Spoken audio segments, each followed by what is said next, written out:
I will talk about the best diet for type 2 diabetes. I will discuss type 2 diabetes, glucose, insulin, and how different foods affect blood glucose and insulin. It is a very important topic to discuss, as your diet alone can be used as an effective treatment for type 2 diabetes, often resulting in type 2 diabetes remission. If you're new to my YouTube channel, my name is Greta and I'm an online nutritionist and a holistic health coach. If you haven't yet, consider subscribing to my YouTube channel for weekly health-related videos. So what is the best diet for type 2 diabetes? To answer this question, we have to look at what are some of the features of type 2 diabetes. Type 2 diabetes is a chronic health condition where you have elevated blood glucose and insulin, and some degree of insulin resistance. Typically, prediabetes is classified as having fasting blood glucose readings between 100 to 125 milligrams per deciliter, and type 2 diabetes as having fasting blood glucose readings of 126 milligrams per deciliter or more. And the less discussed feature of type 2 diabetes is elevated insulin. The blood insulin level is rarely taken into account, while it is actually not any less important. Insulin is the hormone responsible for regulating blood sugars. In ideal conditions, after eating, you would get a small increase in your glucose, and the right amount of insulin would be released by your pancreas to take the glucose from your bloodstream to be used as energy or be put into storage in a form of glycogen or body fat, and that could be later used as energy. In ideal conditions, you should have constant blood glucose levels of around 100 milligrams per deciliter, around 70 to 100 milligrams per deciliter, or 3.9 to 5.5 millimolars per liter when fasted, and up to 130 milligrams per deciliter or 7.2 millimolars per liter after meals. When you follow a typical high-carbohydrate diet, you have chronically elevated insulin and your body becomes resistant to it. Insulin becomes ineffective. It tries to dump all the glucose into the cells, but the cells don't want it anymore. They had too much. High levels of insulin and high levels of glucose are both harmful, and your body is looking for ways to protect itself from these high levels.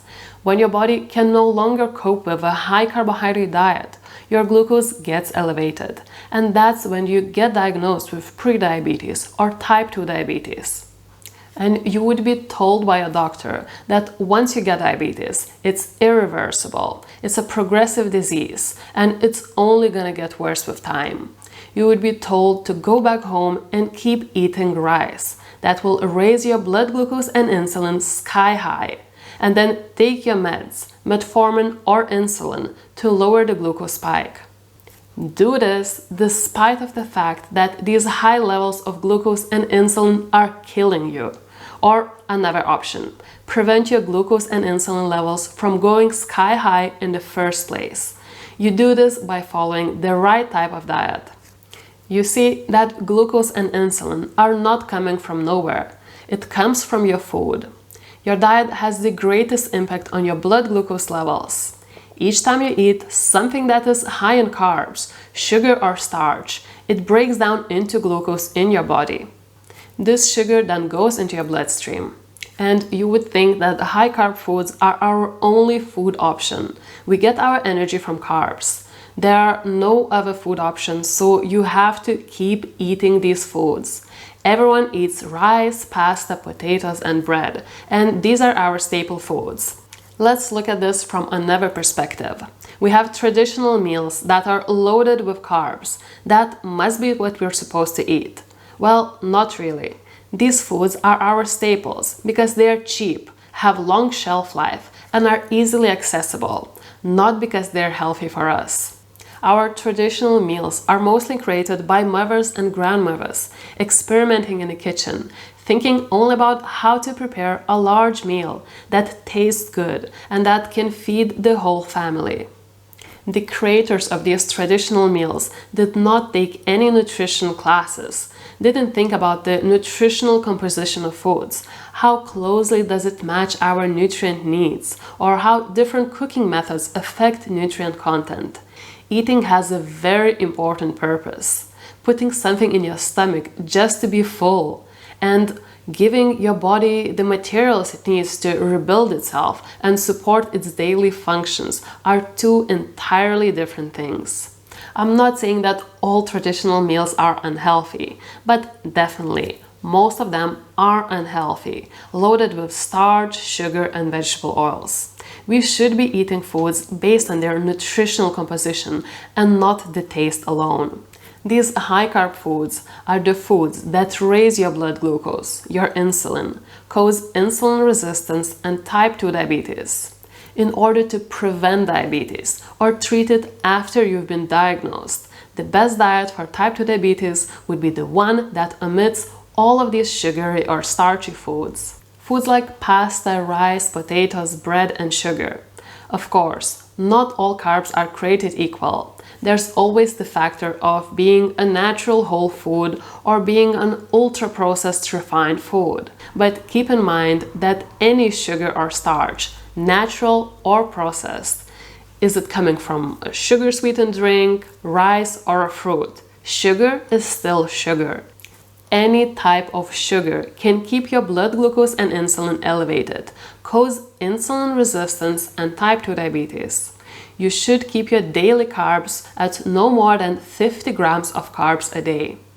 The fiber in food will determine how quickly will the food raise your blood glucose level. However, if the food has a total of 70 grams of starch, this 70 grams will still have to go through your body, causing negative side effects and wearing off your body.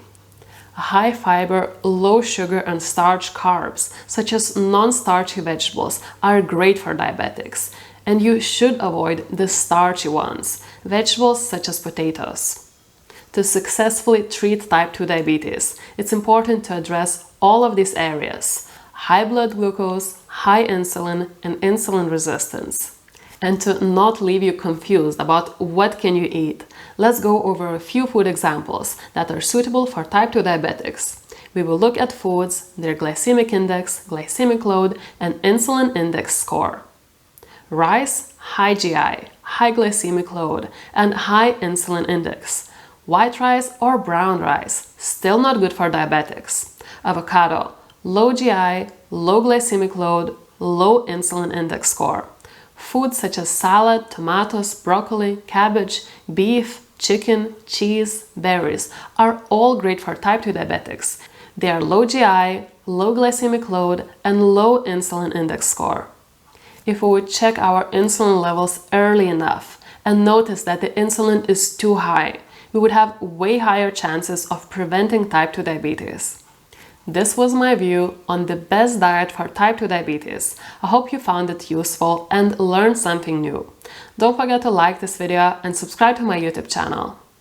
And if you need support and a step-by-step guide for putting your type 2 diabetes into remission, check out my online type 2 diabetes coaching program with personalized meal plans. Link in the description. Thanks so much for watching, and I hope to see you in the next video.